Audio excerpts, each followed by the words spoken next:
you can do combination therapies where you tumors are resistant to a particular drug. So now, so if you Google, wait 5 minutes, okay? So this is the last piece I'm not going to bore you with. So this is very exciting. So if you Google stem cells, my name, and virus, it's flooded with. This study came out yesterday, and it has been flooded with the media with this study because it now links the herpes virus with. So this is really exciting. So if you're not paying attention, pay attention for just 3 minutes, and then I promise I'll stop. So let's see. So viruses. So remember this. Any virus, oncolytic viruses, are viruses that only kill dividing cells. That means a cancer cell is dividing and a normal cell is undivided, not dividing. So if you put the oncolytic virus on a dividing cell, what will happen? It will produce more virus. So if for example, influenza virus, if it doesn't have a cell where it will produce more, the virus is gone. So viruses always need a cell to make more. If they don't have an environment to make more, they're done. So this is the strategy we use. So we took an oncolytic herpes virus that is sitting normally in everybody, so neurons latently but not active, and so what it does, so when the cancer cell is replicating, it produces more virus and then it kills more cells until it finds no cells. So what we did, we took stem cells and we loaded them with herpes virus. And we showed that if we co-culture them with tumor cells, you can kill tumor cells. Of course, it kills stem cells as well, but it kills them much later because stem cells are not dividing as readily as the tumor cells. So this is very exciting. So the green is the tumor. Look what happens. And in that tumor, we put stem cells that are loaded with the virus that is red in color. So this is at 24 hours, so this is a blow-up of this. At 48 hours, you see red has taken over most of the green because the virus is infecting the dividing green cells, and they're becoming yellow and then red and then dying. So at 72 hours, majority of the green cells are gone, and they are either red or dead. So, and at 72 hours, at 96 hours, most of the tumor is gone. Now, if you do the numbers here, you see in the beginning, at 24 hours, you have a lot of tumor cells, green cells. You have a lot of stem cells and tumor cells that are infected, and you have yellow cells that are in the process of infection. But at 96 hours, majority of the green cells are gone. That means majority of the tumor cells are now being infected by the virus, and they're red, and then at 120 hours, everything is gone. So this is a process that you can produce a virus from a stem cell that will infect a tumor cell, and then when it infects the first layer of tumor cells, that layer of tumor cells produces more virus that infects a second layer of cells until it finds no more cells. And then the virus is gone, stem cells are gone, tumor is gone. So we tried this in this model, in the resection model, where we take the tumor out and then put this in the gel with stem cells loaded virus. And that's what I was telling you. We put this without the gel, without the stem cells, so it's gone. There's no virus after day 5. But when you put it with stem cells and the gel, and it's still there because it's infecting from stem cells to the tumor cells, and then you get a huge survival benefit in mice. So it's an amazing, so you're not doing it, actually there's no rocket science. It's simple, that you take the virus, you put it in the stem cell, and you let the stem cell produce it, it goes to the tumor cell, and from one tumor cell it goes to the other till it finds no tumor cell. And the beauty of this is that it doesn't infect the normal brain, because normal brain is not dividing. Okay, so that's the last part. I promised you 3 minutes. So the summary is that, it's important to develop, so if we have to treat any disease, it's important to develop models in mice of the same disease so that we can understand the disease pretty well. And then you can't just say, yeah, I killed this without knowing, oh, is there resistance? So you have to understand the mechanism. Why? Why is it happening? And if it doesn't happen, what can we do to move it forward? And then, stem cells have the potential that they can be used as protein factories. And then I showed you a lot of imaging. So this is not the imaging that actually happens in clinics. So in clinics, you go to MRI and PET scanning, but this is basic fluorescence, bioluminescence-based cheap imaging which we can use to study. And then if there's something substantial that goes to clinical trials, we go to MRI and PET scanning. So I want to leave you with this.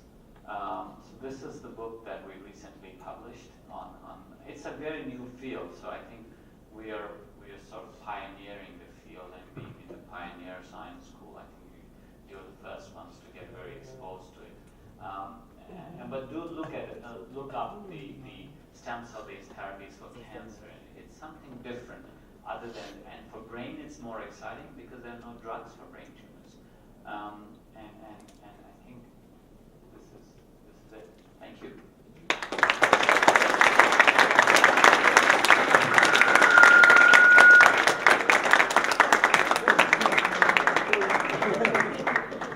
All right, now I can take questions.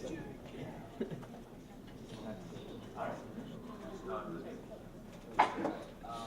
So this, I'm confused at the end when you were talking about injecting the herpes virus into the stem cells, so that you can inject those cells into the tumor cells. Yes. So they would at the end, when there's little cells being found that divide themselves, will you just be left with a lot of stem cells with the herpes virus inside? No, so when the herpes gets transferred from the stem cells to the tumor cells, all the stem cells are dead. So what we do is we load the herpes into the stem cells in the culture, right, in the lab. And then we take these stem cells and we put them in the mouse brain, which has a tumor. And then within first 48 hours, the virus comes out of the tumor cell. So as soon as the virus comes out from the stem cell, the cell dies. So that's the beauty of the virus. So whenever the virus comes out, that means it's killing the cell. So all the stem cells by 96 hours are dead. And all that virus has gotten into the tumor cells. We're not left with anything, just the virus. That is now in the tumor cells. And then that tumor cell that got infected first up is gone now, and the virus that's released is in the next round of tumor cells. So it's a phase-by-phase infection so the first layer that gets infected is dead. Yes? After like they remove half of it, like you said, where do the effects Sorry? what are the effects of like removing half of the tumor? Like, are you taking out a part of the brain, or like are you gonna lose anything? No, so that's a good question. So when a patient has a brain tumor, so it's either in the frontal lobe or in the prefrontal lobe or in the back of your brain. So sometimes it's possible to take only 20% because it's at a very, very critical area in the brain which controls your speech or which controls your movement. And sometimes it is not at a very critical area. So you can take up to 80%, 90%. So it depends on where the tumor is and depends on the surgeon also how aggressive a surgeon is. But on average, it's more than 50% that's always taken out. Of course, you do initially lose some people lose a little bit of their speech, depending on where it is. But the unfortunate thing is that till it's very late, it's grade 4, you don't have any symptoms because, unless you have some kind of severe debilitating headaches or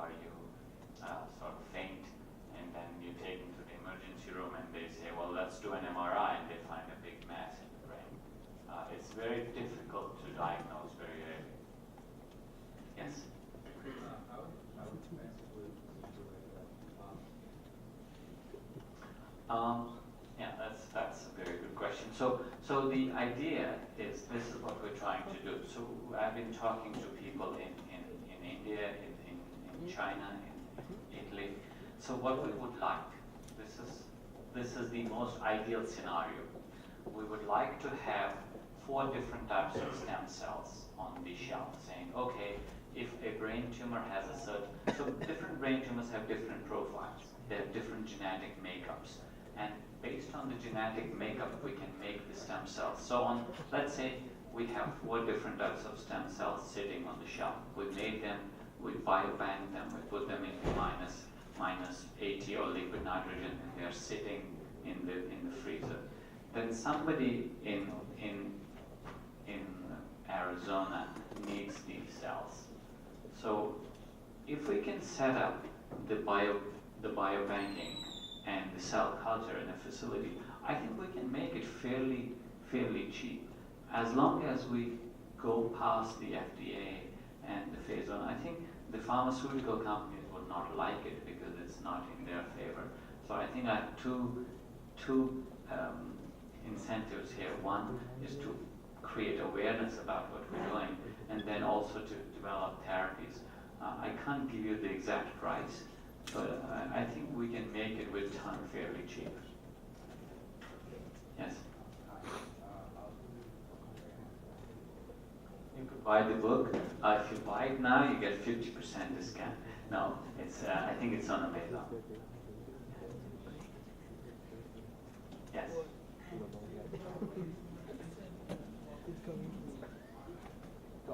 Yes, so once somebody gets detected and gets operated, from the time of operation, on average, you have 12 to 18 months. After operation, chemotherapy and radiation in majority of the patients.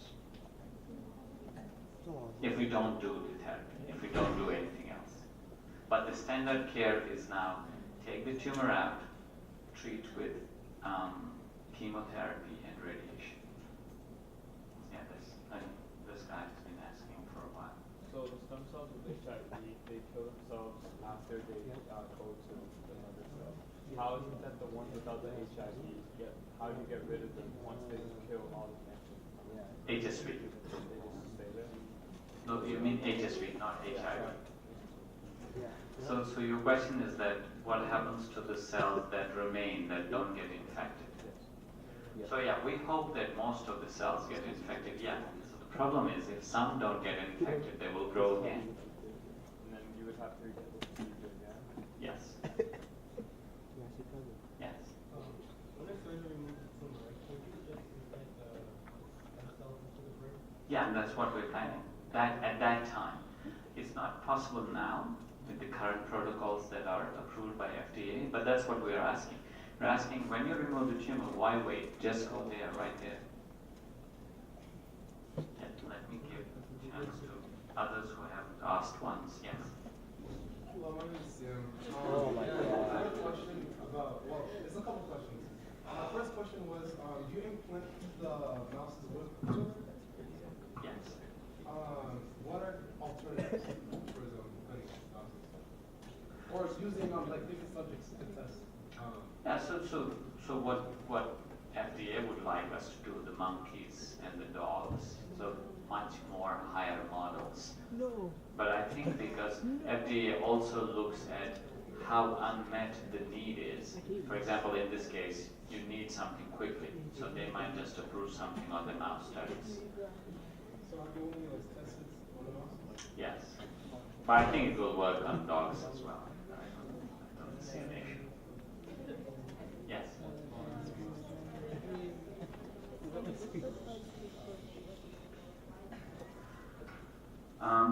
So most tumors are like that because, tumor grows as its own entity. It doesn't interfere with the normal body functions. You might see some weakness, but people say, okay, it might be an allergy or something, and then it moves on. Unless somebody goes for the blood test, and that's why early stage detection is tough for any tumor.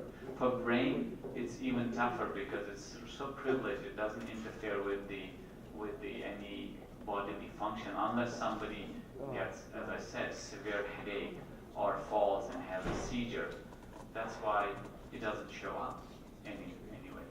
Because you don't get a regular, so when you do an annual physical exam, they don't do an MRI on you.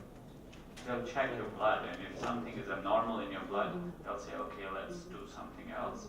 But if there's nothing abnormal in the blood, you're okay.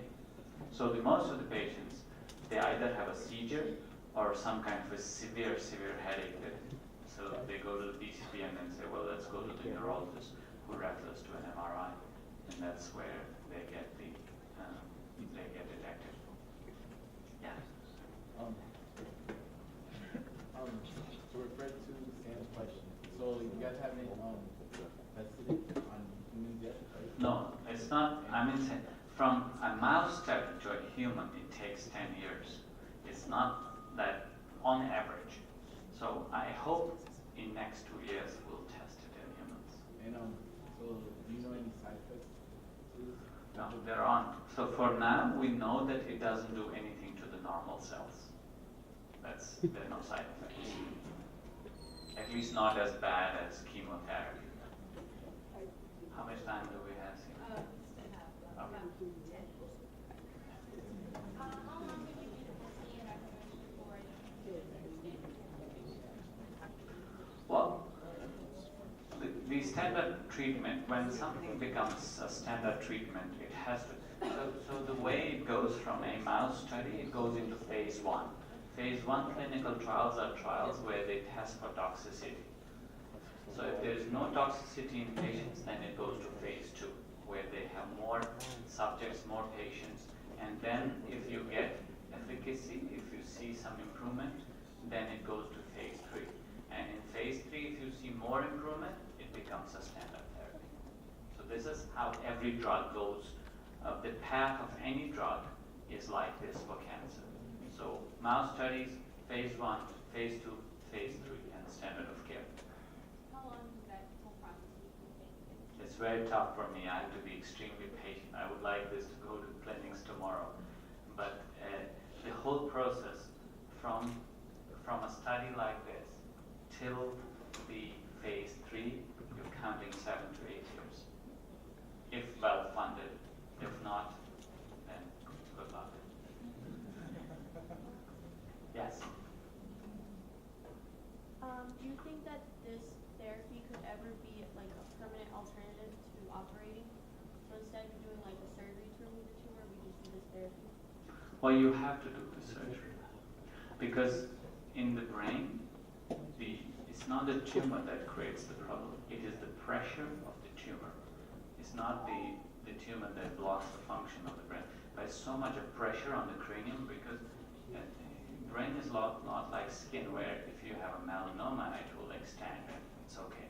But brain has its own boundaries and there's a skull on top of it. It creates so much pressure that you have to remove parts of tumor. That's why the whole study started, because we said that if 75% of the patients do get operation, why don't we put stem cells there? Why do we have to give something in the vein or in the artery? Because it doesn't reach the brain. It's right there and it will cure it right there. All right. That's it? Yes? It's a good question. So people have used adenoviruses as well. We believe that because herpes is already sitting in everybody's neurons latently. So when you get shingles or something, it's the activation of the herpes sometimes. So you can now you would say then people treated with this could get herpes infection as well. But these herpes are attenuated. They have been so we think that it's already a neuronal origin virus. It infects neuronal cells well, and brain tumor cells are neuronal cells. So it's much more efficient than any other virus. That's one reason. And second reason is that you have to use body's own virus to kill its own, bad cells. So I think evolutionary, it is also important that we don't bring in something else to a body like an avian virus, like adenovirus.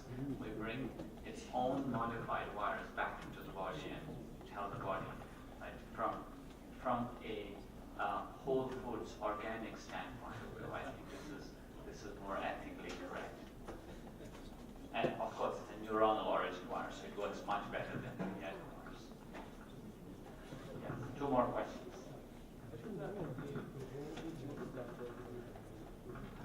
I won't give up. That's one thing. Well, it will be. Because I'm trying in different countries, which has some place it will be. Yes, last question.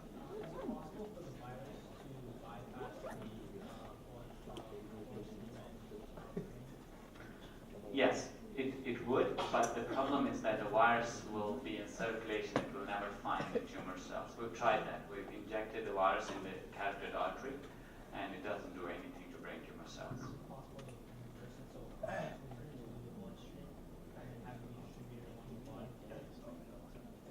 It's very difficult for things to come out of the brain into the rest of the body.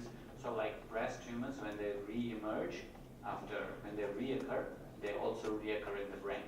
But there are very few tumors that originate from brain and go to the other parts of the body. But you will see melanomas, the skin cancers, the lung cancers, the breast cancers end up in the brain second time.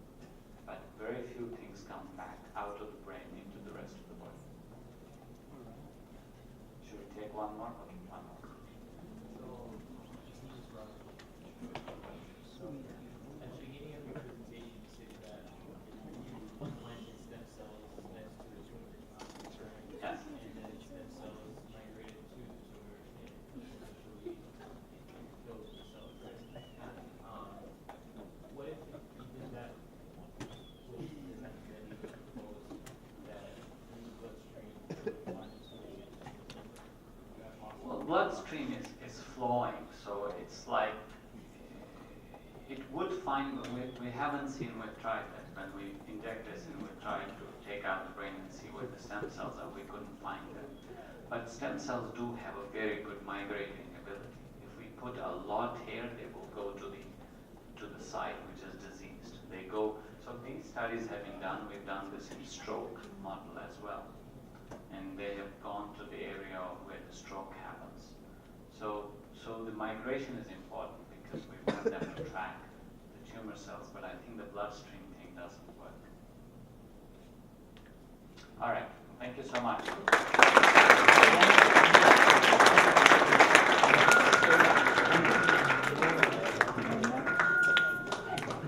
On behalf of the Pioneer Charter School of Science, we would like to thank Dr. Shah for coming here today, for sharing with us the state-of-the-art research and, this exciting news, which is really fresh off the press. So thank you very much. We consider ourselves very fortunate to be able to listen to this research, and we hope you will come back again. And as a token of our appreciation, we would like to present you with some small gifts here.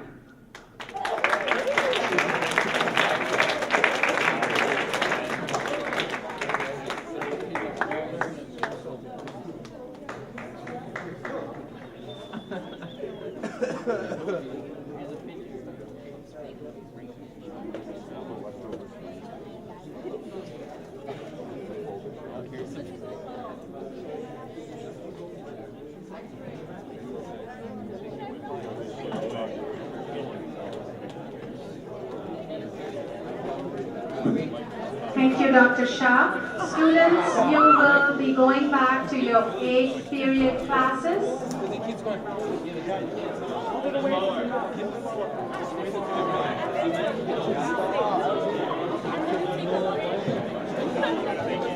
Thanks, Farrah.